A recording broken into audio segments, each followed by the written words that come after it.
Who are you? I just bought this ranch. The ranch had been rotting for over 20 years when Ethan Cole bought it for $1. Not metaphorically, not as some clever negotiation tactic. A single crumpled dollar bill placed into the trembling hand of old Mr. Calder, the final surviving heir of a once proud cattle empire that had collapsed under debt, drought, and death.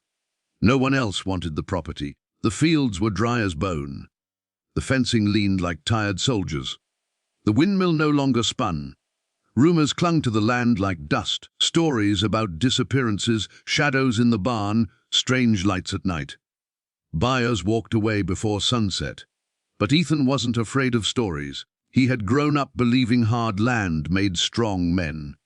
After losing everything in a failed construction investment in Houston, all he wanted was distance. Distance from banks, from people, from pity, when he saw the ad buried in an online listing, abandoned ranch. As his one, must take full liability. He felt something stir that he hadn't felt in years. Hope.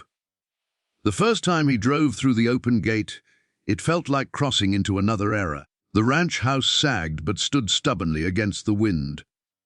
The barn doors were half hanging, scraping slightly with each gust. Tall golden weeds swallowed what used to be a path. The silence wasn't empty, it was watching. Ethan stepped out of his truck, boots pressing into dry earth. "You're mine now," he muttered, mostly to himself. Inside the house, dust coated everything like forgotten snowfall. A broken chandelier lay on the dining room table.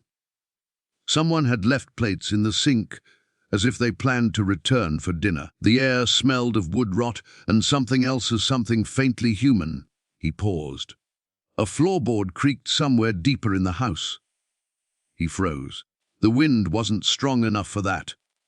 Ethan moved slowly down the hallway, heartbeat steady but alert. Each step stirred years of dust. At the far end, a door stood slightly open. He hadn't noticed it before. Light, soft and golden, spilled from inside. That was impossible. There was no electricity. His fingers wrapped around the doorknob. He pushed. And that's when he saw her. She couldn't have been older than 16. Dark hair fell in uneven layers, like it had been cut with a pocket knife. Her clothes were worn but clean. She stood beside a small camping lantern, sitting on a wooden crate. Behind her were blankets stacked carefully, jars of preserved food, and books piled in neat towers. This wasn't a random trespasser. This was someone who lived here. They stared at each other for several seconds, long enough for fear to turn into something else. "You're not supposed to be here," she said first. Her voice didn't tremble. "I bought the ranch," Ethan answered, equally calm. "For $1. Her expression shifted, not shock, not anger. Something quieter, disappointment. "Then he finally gave up," she whispered. "Ooh." She hesitated. "My grandfather." Ethan's mind turned quickly. Calder's only son had died years ago. Locals said there was no family left. "Your grandfather sold this place to me." She nodded slowly. "He thought I was gone. The pieces fell out of order. You've been living here alone. For 3 years." The word struck harder than any ghost story. She explained in pieces. Her name was Lily Calder. When the debts swallowed the ranch, her grandfather grew ashamed. He told the town she'd gone to live with relatives. In truth, she refused to leave. This was her home, every fence post, every tree, every sunrise over the east pasture. When her grandfather moved into a small apartment in town, she stayed behind in secret. He believed she'd eventually follow. She never did. "I know how to fix the pump," she said quietly, "and I've been planting small crops behind the barn where the soil's still good." Ethan felt something unfamiliar twist inside him. "You've been surviving," he said. "I've been protecting it." The ranch wasn't abandoned. It had been guarded. The rumor of lights in the barn, her lantern, the shadows, her moving between buildings, the disappearances, likely teenagers daring each other and running when they saw her silhouette. He should have called someone. Social services, the sheriff. Legally, that was the responsible choice. But as he looked around at her organized little corner, the jars labeled carefully, the books worn from rereading, the small repaired tools, he didn't see a helpless runaway. He saw resilience. "What do you want?" Lily asked. It was a fair question. Ethan exhaled slowly. "I was planning to fix the place up." She studied him carefully. "You'll sell it?"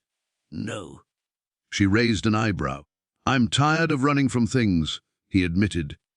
"Figured maybe I'd try building something instead." Silence stretched between them.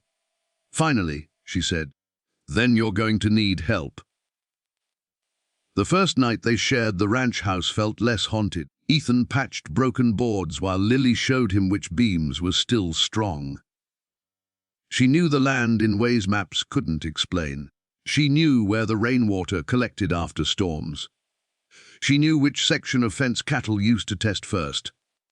She knew the wind's personality. As days passed, the ranch began to shift, not magically, but stubbornly. They repaired the windmill together, the first time water groaned up from the well pipe. Lily laughed, a bright, unguarded sound that startled even her. Ethan felt that sound echo inside his chest. He called Mr. Calder after a week. The old man didn't speak for several long seconds after Ethan explained. "She's alive," his voice cracked. "She never left." The reunion happened quietly. No dramatic music. No grand speeches. Just an old man stepping onto the land he thought he'd lost forever. And a girl standing in the doorway, pretending she wasn't shaking. Pride had separated them. Fear had kept them apart. That day, pride finally broke. Mr. Calder didn't ask for the ranch back. He simply looked at Ethan and said, "Take care of it. Take care of her." And somehow, those responsibilities felt heavier than any bank loan Ethan had ever carried. Months rolled forward. Grass slowly returned to sections of pasture. A neighbor traded 2 calves in exchange for help repairing a tractor. The barn doors were rehung. Fresh paint covered tired walls. The ranch was never glamorous, but it breathed again. One evening, as the sun sank into orange dust along the horizon, Lily stood beside Ethan near the rebuilt fence line. "You didn't buy this place for $1, she said quietly. He smiled faintly. "No, it cost you work. Patience, risk." He looked at the fields stretching outward, no longer dead, just waiting. "Worth it," he answered. The truth was this: Ethan had come looking for escape. Instead, he found responsibility. He found purpose. And in the quiet resilience of a girl who refused to abandon her home, he rediscovered something stronger than profit. He rediscovered belonging. And the ranch that no one wanted, the ranch sold for the price of a single dollar, became the foundation of something no one could measure in money again. Because some places aren't abandoned. They're just waiting for someone brave enough to see what's still alive inside.